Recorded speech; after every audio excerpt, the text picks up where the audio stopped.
Episode के starting में हम देखते हैं कि चा वोंग के ग्रैंडपा को एक जोई काम नाम का एक एंजल सर्वेंट निर्वाणा की ओर ले जा रहा था। सोल हे जो अब जान चुकी थी कि चा वोंग गोस्ट को देख सकता है, पर वो इस बात पे यकीन नहीं कर रही थी। जिसके बाद सभी गोस्ट मिलकर उसे एक सोफा राइड देते हैं, जिसके बाद उसे इस बात पे यकीन हो जाता है। वो एक डील करते हैं कि वो मिन्हू का हेलमेट ढूंढेगी, बदले में चा वोंग को मिन्हू के किलर को उसे पकड़ाना होगा। कार चलाते समय वो ये बात देख के हैरान थी कि गोस्ट मोबाइल चला रहे थे।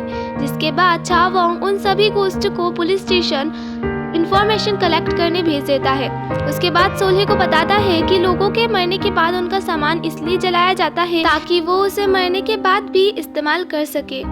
वो लोग मिन्हू के घर पहुंचते हैं, जहां पर मिन्हू की सोल भी थी। चा वोंग मिन्हू से कुछ सवाल जवाब करता है, जिसके बाद सोल्हे को इस बात पे पूरा यकीन हो जाता है कि चा वोंग गोस्ट को देख सकता है। सीन शिफ्ट होता है उसी ओल्ड लेडी पर जो कि चा वोंग के ग्रैंडपा का सामान जला रही थी। चा वोंग और सोल्हे मिन्हू को ये ज्ञात करने के लिए फोर्स करते हैं कि उसका एक्सीडेंट कैसे हुआ था। ज्यादा जोर देने पर मिन्हू को याद आता है कि उसका एक्सीडेंट एक ब्लैक एसयूवी कार से हुआ था। उस कार का मालिक अगर चाहता तो वो मिन्हू को बचा सकता था, क्योंकि उस समय मिन्हू जिंदा था, लेकिन उसने उसे जंगल में मरने के लिए फेंक दिया। ये सुनकर सोल्हे काफी ज्यादा सैड हो जाती है और उसे किलर के ऊपर काफी ज्यादा गुस्सा आता है। हेसू को भी मिन्हू के स्कूटर वाली जगह पर कुछ हेडलाइट्स के टूटे टुकड़े मिलते हैं। वो ये पता करने पास ही के एक गैरेज पे जाते हैं, जहाँ का ऑनर पुलिस को देख वहाँ के सभी वर्कर्स को छुट्टी दे देता है और किसी से फोन पर कहता है कि बिजनेस ट्रिप पे जाने का समय हो गया है।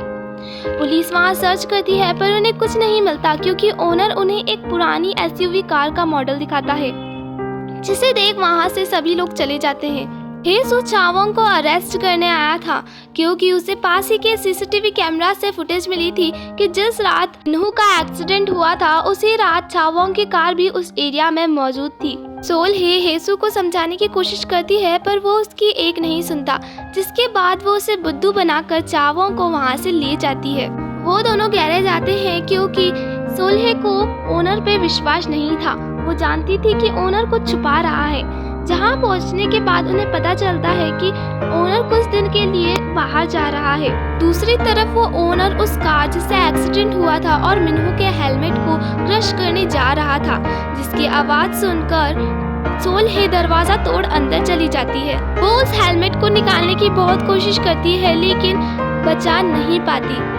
वो ओनर को इस बात के लिए कन्फ्रंट भी करती है, पर ओनर उसी को धमकी देता है कि वो पुलिस की सिविल यूनिट का मेंबर है, जिसकी पार्टी पुलिस चीफ ने रखी थी।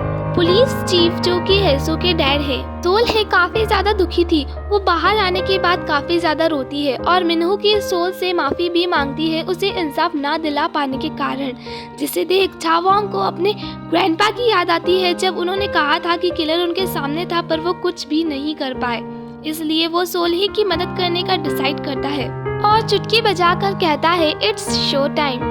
ओनर जो कि भागने की पूरी तैयारी में था, पर सभी गोस्ट मिलकर उसे इतना डराते हैं कि वो अपने सारे गुनाह खुद ही कबूल कर लेता है और सोल्हे ये सब रिकॉर्ड कर लेती है। उसके बाद वो उसे अरेस्ट करके वहाँ से ले जाने लगती है, पर ले जाने से पहले वो चा वोंग को थैंक यू कहती है, जिस पर चा वोंग कहता है ये सब उसके गोस्ट के सीक्रेट्स को छुपाने के लिए किया है उसने। पर उसके जाने के बाद वह स्माइल करता है। चारों तरफ ये न्यूज़ फैल चुकी थी कि सोल्हे ने रियल कल्प्रिट को पकड़ लिया है, पर पुलिस चीफ इस बात से खुश नहीं थे, क्योंकि वो आदमी उनकी पुलिस सिविल यूनिट का मेंबर था। जिस पर उनका जूनियर उन्हें ये सजेस्ट करता है कि वो सोल्हे को भी अपनी टीम में ले ले। आखिरकार वो अब इतनी ज्यादा फेमस जो हो चुकी है।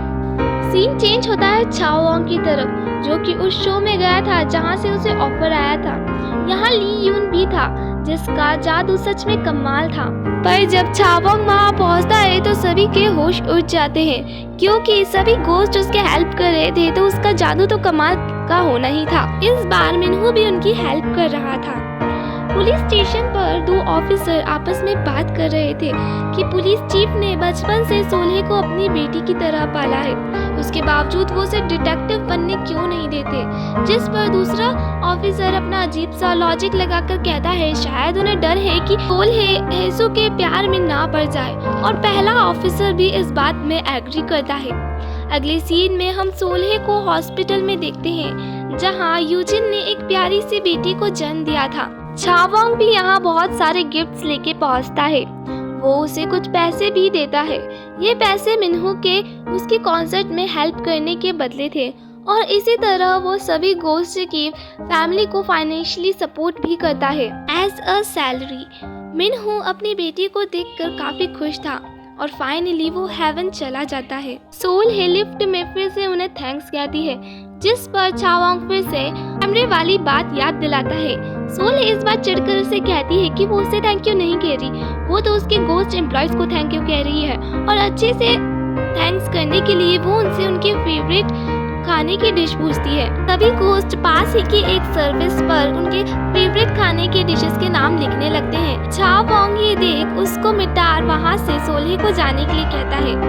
वहाँ से जाते समय उसे हेसु मिलता है, और हेसु को देख फिर से उसकी बत्ती सी चमकने लगती है, और चावोंग को ये देख जेलसी फील हो रही थी। घर पर वो ये सोच रहा था कि सोल्हे सबके साथ अच्छे से बिहेव करती है सिवाय उसके। तभी वहाँ चोई नाम वही एंजल सर्वेंट जो उसकी ग्रैंडपा को निर्वाणा की ओर ले जा रहा था वहाँ आ जाता है, और उससे शवन ना बनने का कारण पूछता है, क्योंकि शवन बनना काफी ज्यादा इम्पोर्टेंट था। पर चावोंग को अपने ग्रैंडपा के साथ हुआ पूरा इंसिडेंट याद था, जिस पर वो नाराज होकर उसे वहाँ से जाने के लिए कह देता है। अगले सीन में हम सोल्हे को देखते हैं जिसको सभी लोग सिविल यूनिट ज्वाइन करने का कह रहे थे, यहाँ तक कि उसके यूनिट के कैप्टन भी उसे यही कह रहे थे। अगले सीन में हम पुलिस चीफ को देखते हैं जो कि एक फोटो देख रहे थे उनकी और सोल्हे के डैड की। यहाँ उन्हें अपना पास्ट याद आता है। सोल्हे के डैड को उस साइको किलर ने मार दिया था। यहाँ चावोंग के ग्रैंडपा भी थे। चीफ नाम ने उस साइको किलर को मार दिया था, लेकिन वो पहाड़ी से नीचे समुद्र में गिर गया था, जिसके बाद उसकी बॉडी कभी नहीं मिली। सीन चेंज होता है। हम कुछ लोगों को देखते हैं जो फिश पकड़ रहे थे। इनमें से एक का बेटा आता है जो मेंटली अनस्टेबल था, जिसके बारे में लोग बातें कर रहे थे कि शायद वो कोई खूनी है। अब हम चावोंग को देखते हैं जो कि सो रहा था, पर चीफ नाम आके उस पे किसी तरह का स्पेल करते हैं। उस आदमी को समुद्र से आवाजें आ रही थी जो कि उसे बुला रही थी, और हम देखते हैं कि समुद्र के नीचे एक बॉटल है जिसमें से ये आवाजें आ रही थी। सोल्हे अपने डैड के कातिल को पकड़ने के लिए काफी कोशिश कर चुकी थी, पर उसके हाथों कुछ भी नहीं लगा था। उसके फ्रेंड उसे सजेस्ट करती है कि वो गोस्ट एम्प्लॉय से उसकी हेल्प ले। ये आइडिया सोल्हे को भी अच्छा लगता है, जिसके बाद वो उन सभी के लिए खाना बनाना तैयार कर देती है। अगली सुबह चावोंग की नींद हड़बड़ा कर खुलती है। उसे डोरबेल सुनाई देती है। डोर खोलने पर उसे वहाँ सोल्हे मिलती है जो कि उसे बहुत प्यारी तरीके से हाई करती है, पर चावोंग उससे कुछ कह पाता इससे पहले वो बेहोश हो जाता है और सोल्हे पर ही गिर जाता है। और इसी के साथ हमारा ये एपिसोड यहीं खत्म होता है। यदि आपको ये वीडियो अच्छी लगी हो तो वीडियो को लाइक करें और चैनल को सब्सक्राइब करें। बेल आइकन दबाना ना भूलें ताकि आप हमारी लेटेस्ट वीडियो के नोटिफिकेशन सबसे पहले पा सके। मैं इसी तरह की एक्सप्लेनेशंस की वीडियो लाती रहूंगी। तब तक के लिए बाय।